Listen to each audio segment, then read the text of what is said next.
And welcome back to the Dodgeball World Championships here in Graz, Austria. Terry Thrasher is here with a special guest, Alex Young. Welcome to the microphone. Thank you. First time commentator here, but Yeah. I'm excited. But not your first time being at Worlds, obviously. You've No, done this a no. few times. Yeah, I'm getting old. Weren't you the youngest player on Team Australia a couple of Worlds ago? I was the youngest player for about 5 years. Right. I think Edmonton was the first time that that crown got taken away from me. So. Yeah. Well, it's nice to have you here, and you've had a lot of experience down on the court so far. You were saying before the match, it's pretty warm, as we've mentioned, but Yes, not used to playing in this heat back home. So yeah, it's been a bit of an adjustment, but yeah, we've sorted an esky full of ice for us to just cool down, which has been really great today. So you may have to tell me what an esky is. oh, I know in New Zealand they call it a chili bin. Or like a cooler? Yeah, that's probably what we'd cooler? call a cooler, yeah. Interesting. I was saying earlier that Australian slang is often just more different to us in North America than any other English-speaking slang. So. 9 times out of 10, it's just the word shortened. Yeah, it's true. Well, and how much have you seen either of these teams play? I know we had Sweden in the foam Edmonton. division in Edmonton in 2022. But I think this is the first time a lot of us are seeing Switzerland play. Yes, I'm actually really excited. So I really like seeing new teams come because I feel like they come in with a very different perspective, and it's sort of nice to see someone who hasn't been at a Worlds before, just how they approach the game and how they make their calls, how they position themselves on the court. Because I think sometimes we definitely draw inspiration, or like we'll go, oh, they were doing this, we didn't think to do that, because we've just always done it one way. So It's nice for teams to come in with sort of like a fresh perspective. Yeah. It's really interesting. And I know sometimes, in these places where there's a much stronger cloth tradition, their foam scene might not be as well developed. So I feel like we still see some of that cloth-style decision-making from players who are clearly more used to it, especially if they put the ball down on the ground when they leave the court. Yes, it's the telltale sign. Yeah. Sometimes the throw motion, too. I feel like there's more whip in the arm for a lot of foam experienced throwers and less whip from the cloth experienced Yeah, it's a throwers. little bit more of a push, I would find. Because you have a fair bit of cloth experience, too, don't you? I do, actually. Yeah. I started as a cloth player back in 2016. Yeah. And so you can tell me now which format you prefer better. I prefer foam. Okay. Personally, I just find the balls easier to throw, and I feel like I can get into the game a little bit more. And it's a bit more chaotic. I also feel like the rules lend themselves to allow a bit more strategy. Yeah. And I just find that really fun. Yeah, it's definitely a different emphasis. Cloth emphasizes more the pace of play and that moment-to-moment decision-making. And here in foam, we'll see if it's a slow match. I love seeing the different rush plays also. Yes. Yeah. I think a lot of the more experienced countries have started experimenting even more with their rushes. Correct. We have too, actually. Yeah. I think the Canadian women have been one of the most experimental teams that I've seen in past nationals. Worlds tournaments. Yeah, I would definitely agree. But I feel like every year they bring in something new, so I'm looking forward to what they have this year. And now from these teams, we get some close calls. As a larger male player myself, I like seeing how some of the men out there try to get away from shots coming in, because obviously so many of the throws at this level are so good that you have to really be able to make big movements to get out of the way a lot of the time. And especially once the throws sort of reach a certain pace, it's almost a guessing game. You've just got to move and hope you've picked the right direction. Yep, make it so that they don't guess the right way, hopefully. And we saw a nice big jump by Johansson in the corner, and then letting go from the back line. Previously, Great shot there. Jonsby had been taking a lot of those preemptive throws from Sweden when we'd seen him in the past, so not surprised he did that there, but he did get punished for it.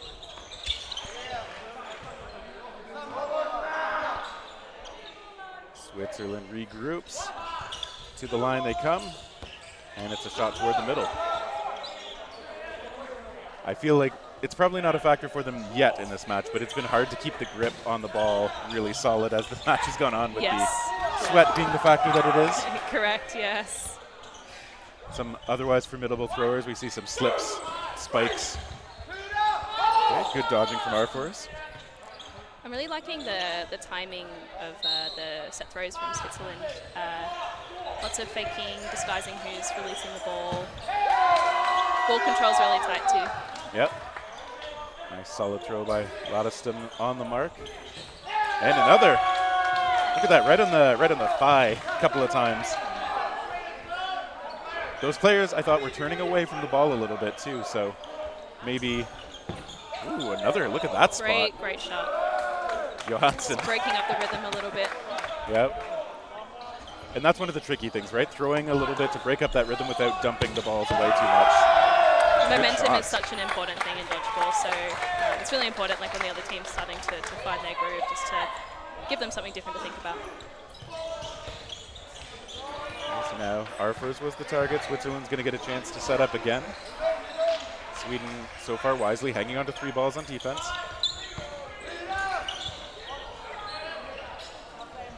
This is always interesting to me too when there's a team with fewer players, especially when they've got 2. They probably will only throw 1 ball unless they see a really high quality opportunity. And being able to keep 2 on defense does open up the possibility for that corner to maybe take a preemptive shot or an immediate reactive shot. Exactly. Or give them the option to set up again and work out a play. It's really tempting, like when you've got 4 balls and there's 2 players left to throw to. But it's just thinking about then that's just another ball that they can throw back at you, and obviously survivability is the #1 thing when you're down players. Yep. And I do find that's a difficult hump for some players who are really confident in their throw to get over. Is in the moment that decision might have worked out or not, but the consequences. Always a consequence. Yep. Yeah. The next 30 seconds, if they lead to you and your teammates being shelled by the other team just having ball control, exactly. It doesn't feel great. Sometimes it's a risk you need to take. Like, if, great catch there. Yeah, very solid. But yes, as you were saying, sometimes it is a risk very much worth taking. Okay, a bit off the mark there.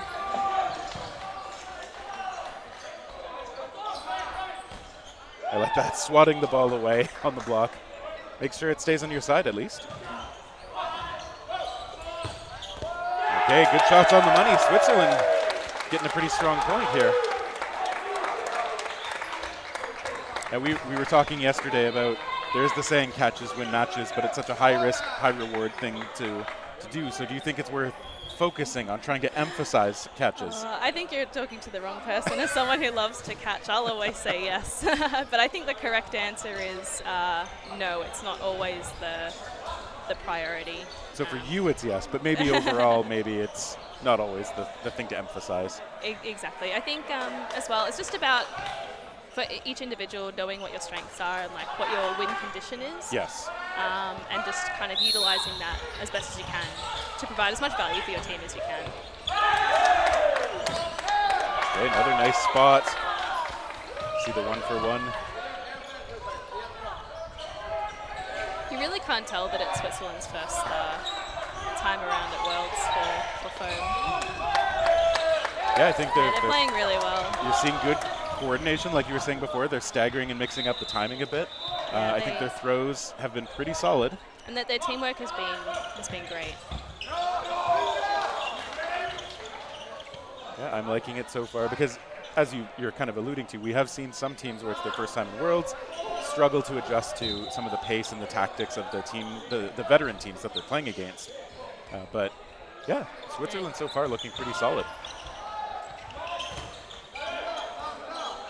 Also, it's just something really small as well. Like after each sort of play, you can sort of see small conversations happening between players on the court, just making small adjustments as the set goes on. Just communicating things that they're seeing, potential opportunities maybe. I don't know what they're talking about, but it's good to see like those little chats happening. Yeah, that kind of communication can be a major part of those adjustments mid-point. It can help save outs or get outs for your team.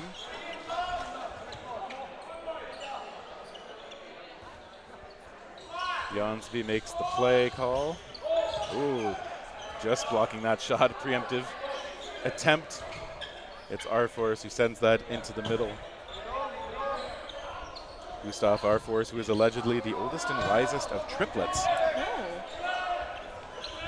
That is sourced directly from his bio in 2022, so take that for what it's worth if you're You've done listening. well to remember that. I may have that document open somewhere else. Oh, some good shots from both teams, but it's just two Great Swiss players. from Sweden.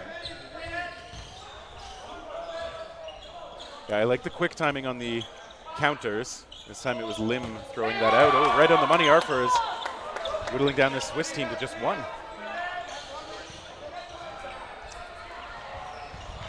Right wing for Sweden doing a really good job of just locking down his opposing wing and yeah, really punishing him when they decide to throw across. Yeah, that was 3 hits in a row for him, maybe? At least 2. Yeah, and well timed, well placed in each case. That is Augustine Lim throwing out those attacks.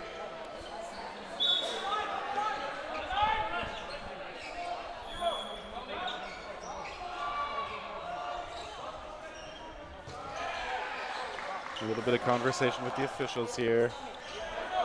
Not sure what the conversation is, but doesn't look like it's going to take too long.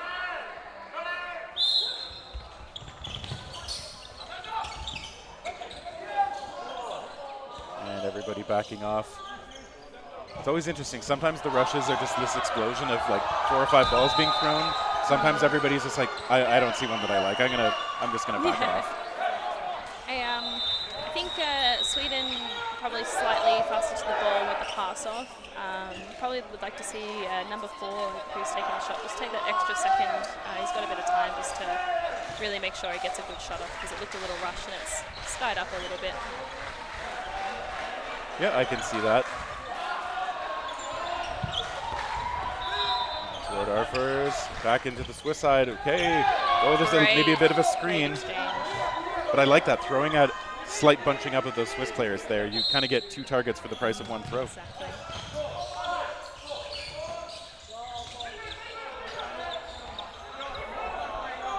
See if Switzerland is able to rebound and take away some of these Swedish numbers. Oh, great counter. Couldn't quite find the grips on that one. So Josephy heads off.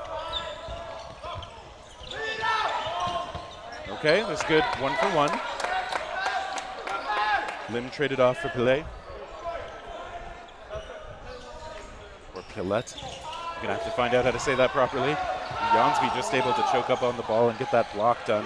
Arfors now trying to call for things to be settled. They've got 5 balls. Oh, why not? 6th ball. Potentially a bit of panic.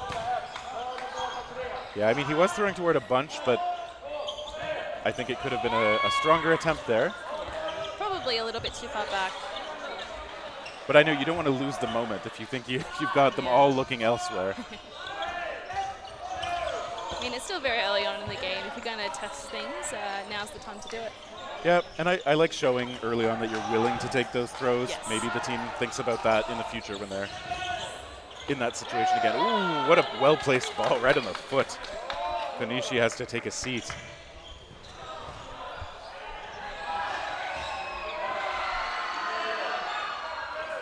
To the line they go. They send 2. Okay, they got Carlson. Johansson's going to slide over to that corner.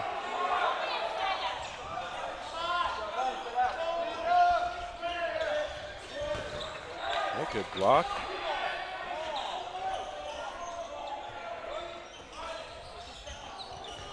And we'll see how many they send. I'm expecting just 1 again. Oh, but they do go with 2. And a 3rd. Oh, well done. Okay, good dodging. Okay, it's always so risky. I like that Johansson went to keep that ball controlled in his side, and he kept his eyes on. Especially when you've got the player advantage, sometimes it's good just to almost pressure up and just see what happens. Maybe an opportunity is opened up for someone else to take a shot. Sometimes it can be really hard when there's only 2 players left on the other side. Yeah. And they're just in the corner, and they're really good blockers, and it's really hard to kind of open something up to try and get that hit. So. Yeah, so almost like a sacrifice. If Johansson knew that, for example, Jansby was looking to cover him across, could be worth it to risk the sacrifice in order to open things up a bit. Like a more fluid chess match. Sweden's throw is going a little high on that last attempt. Yeah, it really doesn't matter like how many players you have on the court when you win the set, as long as you win the set. So Yep. it doesn't matter if you win with one player on the court or 6. So sometimes when you've got that really big discrepancy, it's okay to go for something really risky if it's going to open up. Okay, and now Switzerland went for something a little bit risky with that preemptive shot. Sweden takes their time, resets. They've got 4 balls to make a play with now. And they get 2 on target. Very good survivability from Switzerland. Pressure's on them and they're handling it really well. Yeah, no panic in their play right now. Although that third ball maybe putting... I jinxed it. It's a commentator's curse, is that what they call it? They call it that. I wish I had those powers. Yeah, Matthias Jenny trying to create something in that moment, got stuck out up high, and Sweden able to convert. 7.5 minutes to go yet in the first half. How do you feel about these 40-minute long matches? I love it. Yeah, a lot of time for things to develop. Yeah, I'm definitely someone that loves the long game. So at some tournaments, when you sort of have those 20-minute round robin matches, I feel like I'm only just getting into it, to be honest, by the time that the 20-minute mark ends. So yeah, I'm all for it, especially when we've got such a big bench. Yes. We can definitely inject fresh legs whenever we need to. Okay, and somehow everybody's surviving off that rush. And yeah, I think you're seeing that trend toward bigger and bigger benches from a lot of the foam teams for exactly that reason. Augustine Lim trying a long-range counter toward a bit of a bunch up, but it's always one of the challenges when you still have 6 on the court. It's hard to find room to dodge sometimes. Yes, I've definitely landed on top of a few of my teammates. Yeah. But it's okay. We all understand the assignment as long as we just get out of the way. Dodge is a dodge. That's right. And we've got everybody still dodging well here. 6 on 6. Oh, but there's the disarm of Carlson.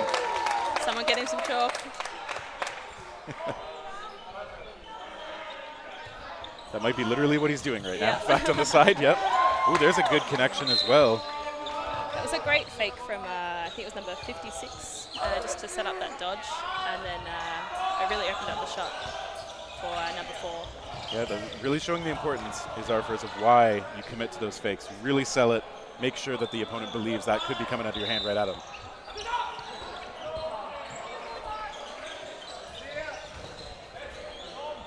It is 5 on 5 now. Good block by Arfers, getting low. Getting the ball out in front. Great integrity. Okay, yep. Calling himself off. From up here, love to see that. I thought it looked good, but exactly. I love to see when players, they want to win honestly. It doesn't feel great to cheat your way to a win, I assume. I try never to do that. None of that here. Okay, so Switzerland able to get that ball into the hands of the far corner before the play erupts, so that's good. A little more defensive tool. We're going to get to go on the offensive now. 3 balls in hand for Sweden on defense. Lodeston the target, but he scampers out of the way, and now defensive call being made by Switzerland. Also something you don't always see the newer foam teams do. Apparently that call was I am throwing. I'm seeing a lot more pre-throws this year, a lot from, again, it's a very cloth thing, I would say. So it's something that has caught us off guard a little bit when we played Austria. Yeah. Just the amount of free throws coming in even with foam, because it does reset the count, so it's something that is a little bit more of a risk in foam compared to cloth, where if you throw in defensively, the count still happens. And I've heard discussion, I don't know if it's a rule change being considered, but there has been talk at times about the defensive throw not resetting the 10-second count in foam as well as a option. Yeah, I've heard that rumor as well. We will not I like the rules the way that they are. Plenty of opinions out there on many different rules topics, but okay, good counter from Lim again, taking out Gillette. Augustine Lim, who actually was playing in Toronto, Ontario, Canada for a couple of years, now makes his home in Stockholm. Great shot. Yeah, just doing some work against this Swiss side as Doshi is taken out. They still have 2 out there. That's enough to take a point. I'd like to maybe see Switzerland try at the start just to send that one ball over rather than the double, just to kind of settle into the point and not put too much pressure on themselves on like the next exchange, Right. like we spoke about before. You know, it seems like a good idea to throw 2, but then you've got another 2 coming back at you instead of a 1. Yeah. So yeah, I'd like to see them just mix it up, maybe just send 1 over, give themselves a bit more cover. Okay, well, they're able to make it work. They've proved me wrong. But I know what you mean. Sometimes it is obviously a more likely to be effective shot when you're throwing 2 on target, but sometimes keeping the extra tool on defense gives you more options on the next sequence or lets you slow things down and maybe, as you were saying, build that defensive confidence, disrupt the pace of the opponents a little bit if they can't throw as many. Good dodge by Lottiston. But again, they're only sending 1 back in that exchange, so potentially Sweden can just soak those 2 balls and come up and make a play with the 4, and potentially throw 2 and guarantee that hit. Yeah. Certainly at this level, an awful lot of the throwers are capable by themselves, but there's a 2-ball attack again. Really, it is working for Switzerland, so. Maybe that's something I need to take note of for our games. Maybe I've been doing it wrong. Yeah, I think this is a style and strengths, and as you said before, like what is your win condition? If you think your best shot is those 2 shots at once, you feel confident with that teammate at being able to line up a target appropriately. Okay, there they go for the cross. I always kind of like that Xing across, like right corner throws at the left corner throws at the right. It's something that it's not really called or not really done in Australia, so I have to kind of remember when I come and play these international tournaments to keep looking out for that cross. And I think we see a timeout. So those Swiss players going to get a well-deserved break. They've been holding out. Maybe chalk up if their hands are getting a bit sweaty. That's right. And they're going to have a little conversation with their teammates, but I'm sure the main thing is to replenish that stamina bar for the 2 players who've still been out there for a while. Yeah, particularly when it's a very pivotal set, and especially here we've got a minute and a half left in the first half. You've got a timeout to use per half. Yeah, definitely a good idea to call it, give those players a bit of a break. They've done really well to get that 4v2 down to a 2v2. Yeah. Do you ever feel like if you realize your team didn't use a timeout in the first half and then the other team calls one and you think, oh, we actually really could have used ours? Yeah, I think it's something that we've spoken about a lot on our side, and just like giving everyone the confidence to like ask for it if they need it. So I felt like that's something we've done really well this tournament, is like using the tools available to us, whether it be a timeout or a sub. Yeah. Yeah, it's true. Because they don't always come up, I think it's easy to forget about those things. And you want to remember, like if it's an important tool that you have available to yourself, it might be worth being a little more liberal with its usage. Yes.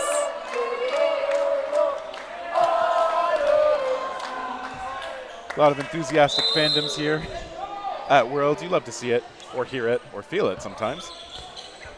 It's one of my favorite parts, actually. It's like the crowds and playing, particularly as the tournament progresses, and especially in the knockout games. The crowds can really get either team like across the line. And the refs have stopped the clock. They're coming to the middle. We've got some Team Italy members helping out as court refs. Down there with Canadian ref Case Chandler. This is always where occasionally we've been able to have somebody mic'd up down there, and we may be able to find out what gets talked about, but Looks like we've called someone out. yeah, it looks like Lottiston is out. But of course, what I don't know is why. His head shake suggests that he doesn't agree with the call, but It might have been a line call, potentially. and that is obviously one of the biggest reasons we have these refs at the back, keeping an eye on the line. As a player, obviously it can be hard when you're backpedaling or scrambling around on the court to keep track of the lines, but I mean, if we're going to have the lines, we kind of have to enforce them, right? Exactly. Otherwise, everybody's going to be just running everywhere, chasing the golden snitch or I don't know if this is a thing that other teams do, but we, as a bit of a joke on our team, we sort of have like a fine if you step on the line. Right. We sort of keep track of how many people are line outing, and it's just be prepared to have a few jokes at your expense if you go out for a line. Extra conditioning on the topic. Coach killers, we call them. I don't know if that's a saying outside of Australia. Yep, we've heard that before. Lonsby. Great movement there. Yeah, he's keeping the blockers out in front of him and moving laterally. It's a good defensive choice. Now he's going to try and solo throw. That one kind of splitting his targets.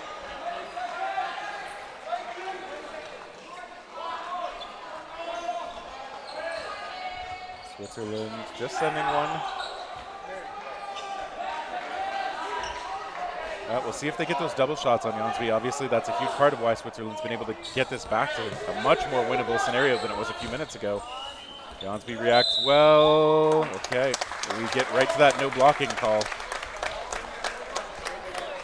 Always love seeing the flurry right at the end, and sometimes if I'm not looking at the clock, I'm just like, why is it so chaotic all of a second? Then you see the ref's whistle happen, you're like, right. I've definitely been a victim of that as well. Of course. And I'm seeing Sweden call for a timeout as well, so they're going to take a little bit of extra time. Maybe give Jonsby a breather this time.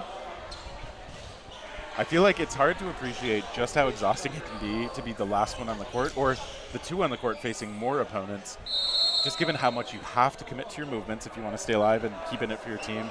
You're throwing over and over because there's no one else to do it. Your conditioning gets strained. Yes, definitely had a few girls make the same comment when they've been last left in. After it's like a really long 1v1, or I think it was Gigi closed out a 3v1 and immediately just asked for that sub just to catch her breath, because it's exhausting, but it's great to see that players are still giving their 100% until the end of the set. And as you were saying before, those timeouts are one of the tools to make sure that players can still give that 100%. We're getting some stomp clap out there from people in the arena and on the sidelines. Oh, that's a back line, I think. Yep. Oh, no. Yeah, you can see the Swedish sideline saw it as well. Unlucky. So Switzerland bringing back a tough point at the end of the first half. It was a great fight back.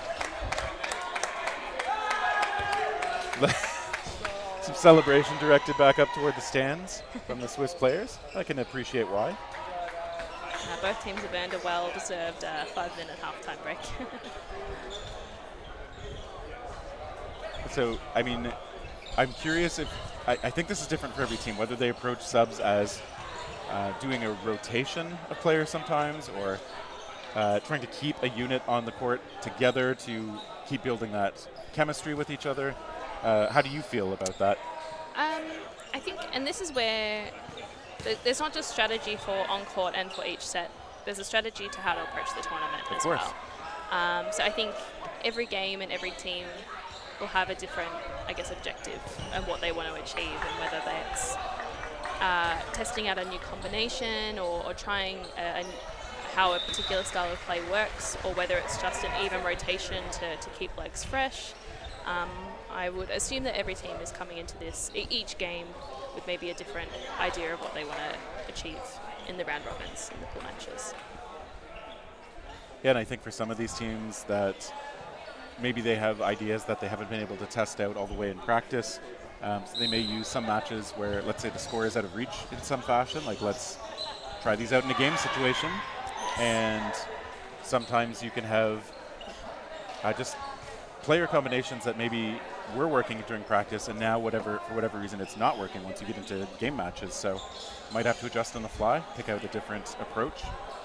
Yeah, I'm definitely a fan of not putting all of your eggs in one basket, and just sort of trusting the same six players for the entire time. I think it's really important to get every single player on that bench on the court and feeling ready, because especially when it comes to knockout games, when the stakes are a lot higher, anything can happen, and players who you think may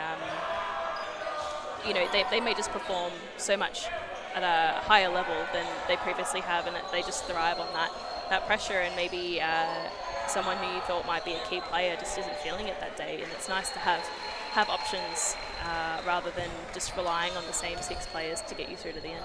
Yeah, I think that makes a lot of sense. Just because even if it does work really well, it is risky. As you said, if one of those players gets stuck in a long 1-on-4 or something like that, then it can be disruptive if you've been relying on the same 6 and now that one player needs the time off. Yeah. So I know a lot of teams will do like units of 2 players or 3 players and try to have like a really cohesive understanding between those pairs or those trios, and then maybe mix and match those groups instead. Yeah, I hadn't sort of thought of it that way, but I think that way makes a lot of sense, because it's also hard sometimes when you switch out like large portions of the team, like in the space of one set, and any momentum that you've kind of built is kind of lost. Yes. When you're making sort of too many changes at a time. So yeah, keeping sort of groups of players together, I think, is a really smart way to approach it. Yeah, but at the same time, I think one of the trade-offs is some teams play really fluidly, and you'll see the same 6 players end up in all the different 6 positions on the court in the same point. That's harder to do, I think, if you're used to playing in a unit, and maybe within the unit you're used to swapping, but not, like let's say if it's a left side unit and a right side. Yeah. So I think there's still a lot of room for teams and players to have different styles on this kind of thing. There's no standard right way to do it. Maybe there never will be.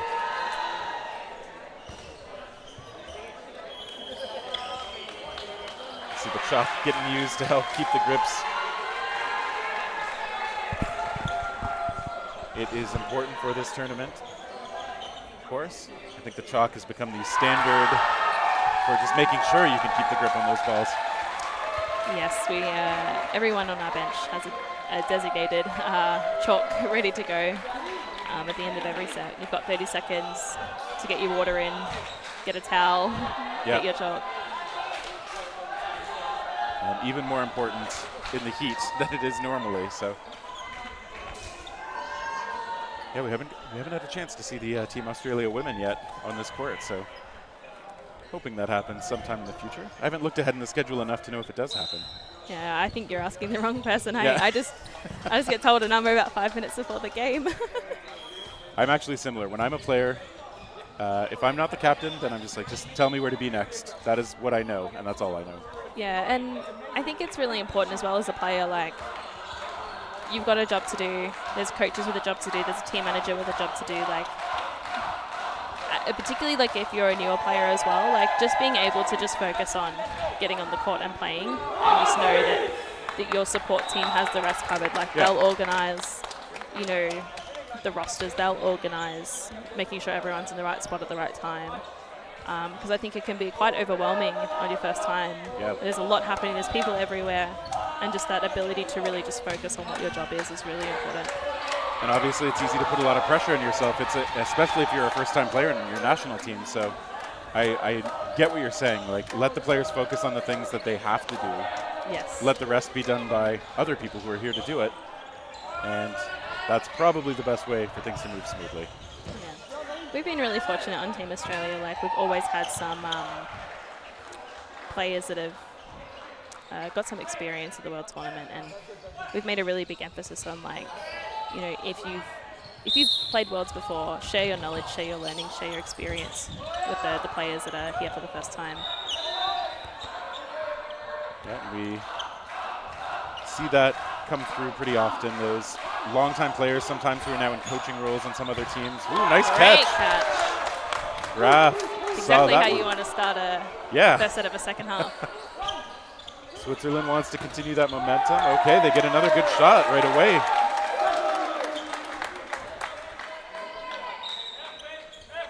Sweden's going to want to stop the bleeding a bit, of course. They'll get an extra ball to do it now.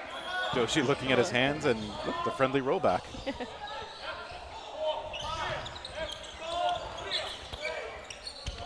Ladiston's throw skips into the middle. And we'll see if Switzerland can keep connecting on those hits. No, not quite. Come close. That one's beautiful. Such a hard place to dodge if a quick shot comes in on your ankles like that. Oh, it's a killer. Well, I think one of the best players with that kind of shot is Nico from Team Oz. I play against him a lot in Melbourne, and it's deadly. Yeah. And Sam Holcomb as well. That's a bit of her specialty. She's always good at those toe shots.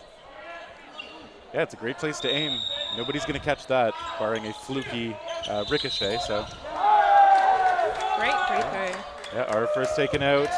Playing with a Doshi lot countered. more confidence, and it's really paying off for them. Yeah, I feel like it's grown as this match has gone on, and I mean that's what you want. You can build on those successes you're seeing. And some good shots coming back though. Sweden far from out of it.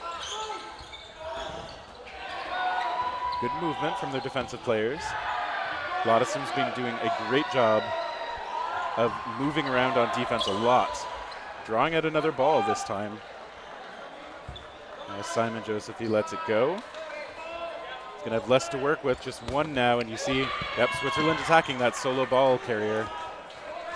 It is often the play, just make sure that they don't have the defensive tool in play to deal with whatever you're trying to do.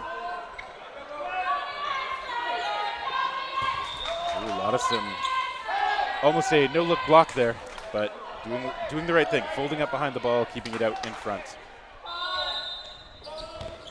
Okay, they connect. Sweden fighting back in this one. David Hummel, the last Swiss player remaining, goes offensive and has the luxury of another ball coming in from the sideline. And Great Sweden, shot. yeah, finishes it off. Lotteston. Strong response from Sweden. It's okay, both teams having some strong moments in that point after the second half starts. Nice and close. That's always how we appreciate seeing the matches be. I've seen so many close matches in the pool games this Worlds, and honestly, it's been great. Definitely exciting to watch when they're close like this. Feels like a lot of these teams are pretty well matched for each other. Let's see what kind of rush play we get from these two teams. Sweden there a touch quicker. Okay, but Switzerland does get a throw off quickly themselves, and they're getting out. It's obviously hard sometimes. Even if you get to the ball more quickly, you've got to pitch it back. And we did get a referee whistle. Although for what? I know they're returning the two balls that were thrown right after the whistle. Yeah, just back to your point on the rush, it's great to be the first ones to the ball, but sometimes even if you're a little bit slower, if you can get that pass back quickly and get that good synergy with that person who's receiving the ball, and if they have a quick release. So it's not always just about the speed to the ball. There's sort of the three aspects of that rush, like the run, the pass, and then the shot. I know when I've received that pass back from teammates before, the ones who can get it to you at the height where you don't have to adjust too much, it's so valuable and so appreciated. Exactly. We definitely sort of pair people up for the rush, and every now and then at our training sessions we'll just have a bit of time just to practice and have those conversations about timing and placement. That makes a big difference if your attacker can get that ball away in a hurry, hopefully before the other team has a chance to set up on defense or get their own throw off. And what a catch! Great catch! Oh, what a victimization, though, right afterward. I mean, I still appreciate Hummel celebrating the catch. It was a nice backing up, kind of securing it off the body a little bit, but... Oh, and there's a double. Yeah, that's... I don't know how you can respond any better to that than what they did. Carlson went hands skyward, because what is he going to do, but that is the way the ball bounces sometimes. Good pressure up on that ball, protecting that space. Yeah, because that is a Team Sweden ball at the moment. I think it's a little too far for the Swiss players to reach. But it'd be great to see Switzerland try and hold that space a little bit more and prevent them from getting that, because it's always so frustrating when that ball is on your side but out of reach. Exactly. It still counts as part of your possession, which might matter in terms of whose throw it is, and then you might have to spend a ball or two just to earn it back. Even throw down to one in hand. Yep. It's a very frustrating situation. Graf taken out, 3-on-3. I know in my league play sometimes I'm urging players, I know you can reach that ball over the line. Don't. Leave it. They're like, so why? tempting. Ooh, that was close. But I think it hit the ground first.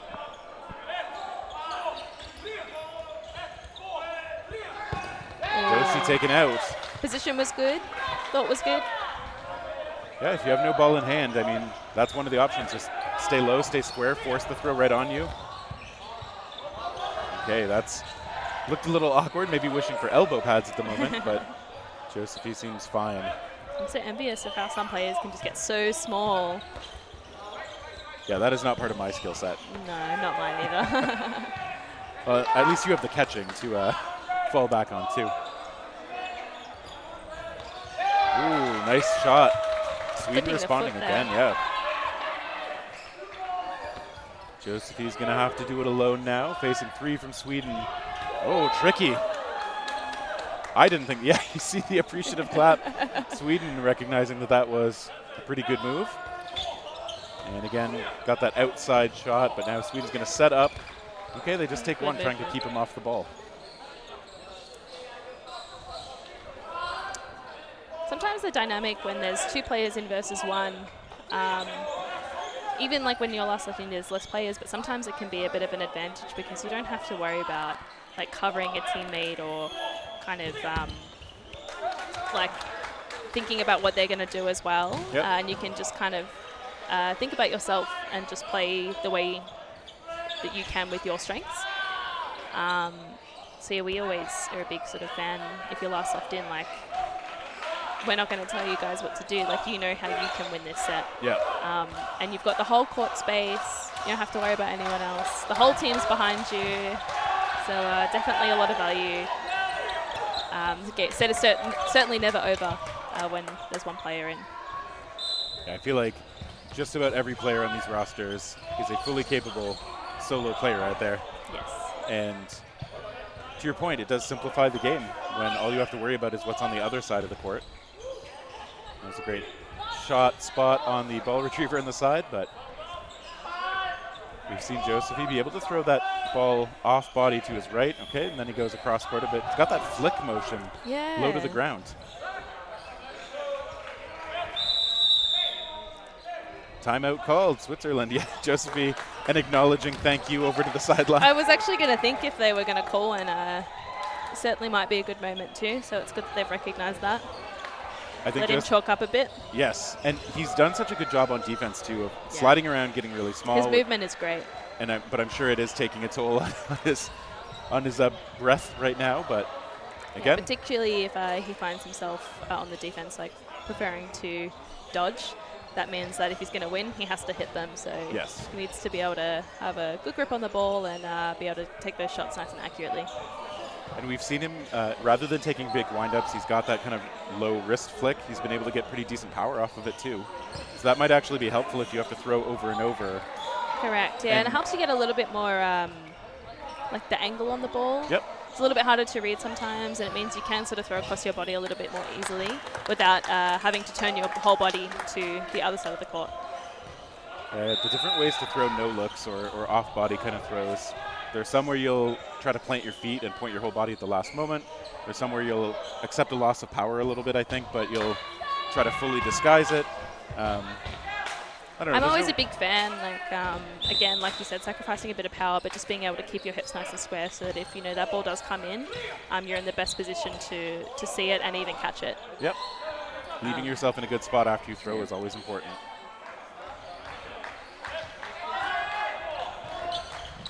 Okay, that one's coming close. Our first tries the return shot. Still 1-on-3 here.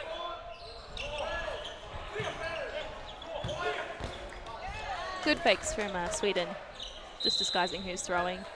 And using almost that full 10 seconds too. There's no reason not to sometimes, so. Ooh.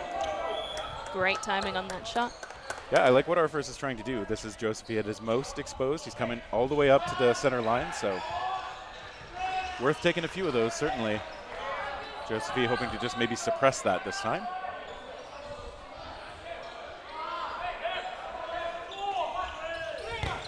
A nice shot right on the money, but well blocked again. Switzerland looking very calm, composed, and confident as well, and that's what you need when you're last left in.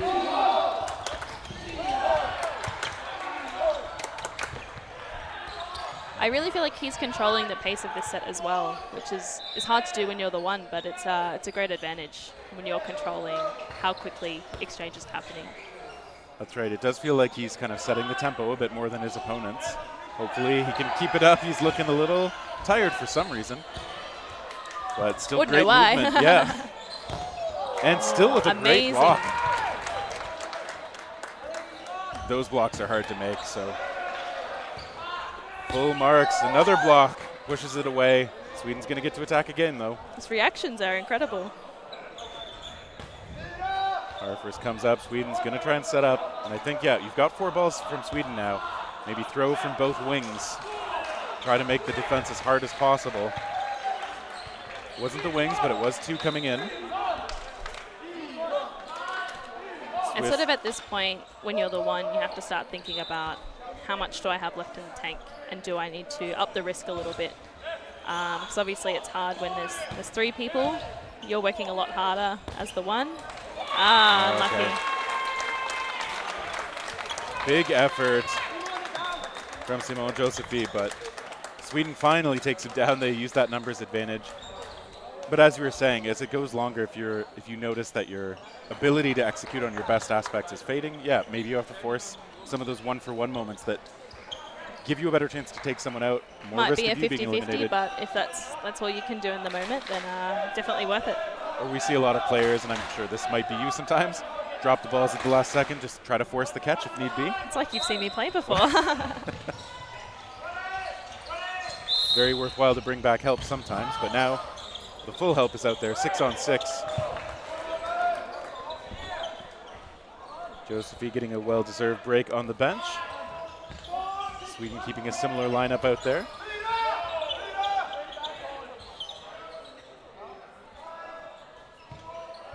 Got a little under 8.5 to go in the match. That ball popping up, okay. It is Sweden's match right now, but still lots of time for Switzerland to close the gap. Ooh, that's a nice hit from Sweden, though. It'll be interesting to see how Switzerland play this last 8 minutes. Are they going to use this as a time just to really try and solidify and play their game and get it working really well, or are they going to push for that win, try and open up, speed up the game a little bit, and see if they can claw back those 2 points in the 8 minutes? Yeah, because to one of the things you said earlier, it's a long tournament, and there may be value in thinking long term. Ooh, 2 hits there. Sweden cashing in now.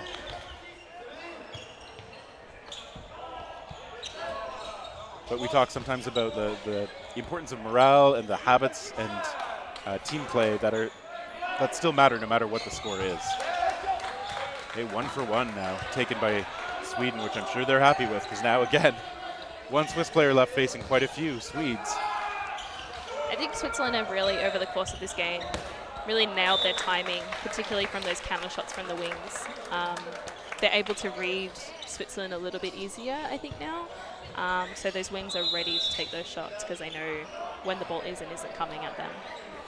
I agree. I think that seems like a little adjustment they've been able to make, and Switzerland hasn't had an equivalent adjustment. So, but I liked Hamel there as the last player. Look for that catch right away, and I think you're facing 5. I mean, I think that's a very reasonable choice. And he's Solo he's shot. taken a couple of catches this game as well, so that maybe is one of his strengths. And again, if he knows his wing condition, that's a really big advantage as a player.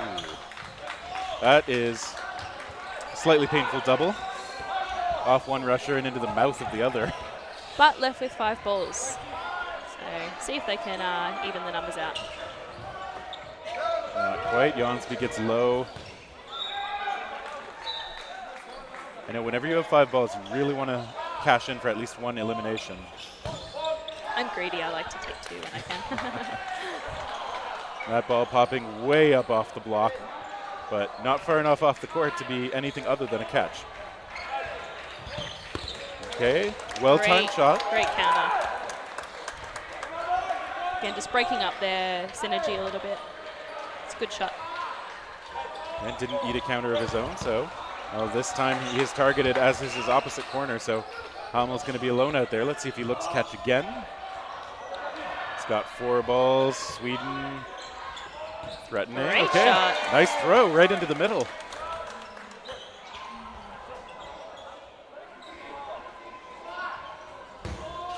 Hummel takes another proactive shot. Has another ball come in from the back. Nope, from the side. Hopefully that hit at the start that gives him a bit of confidence. Looking for that catch. Okay. And he one drop ball does roll back Sweden's way, but Hummel has 2 available to him, but he's not taking that second ball in from the side. I think he'll look catch then. Yep, throw and then catch and then try not to fall back. Coming in with a very clear strategy here.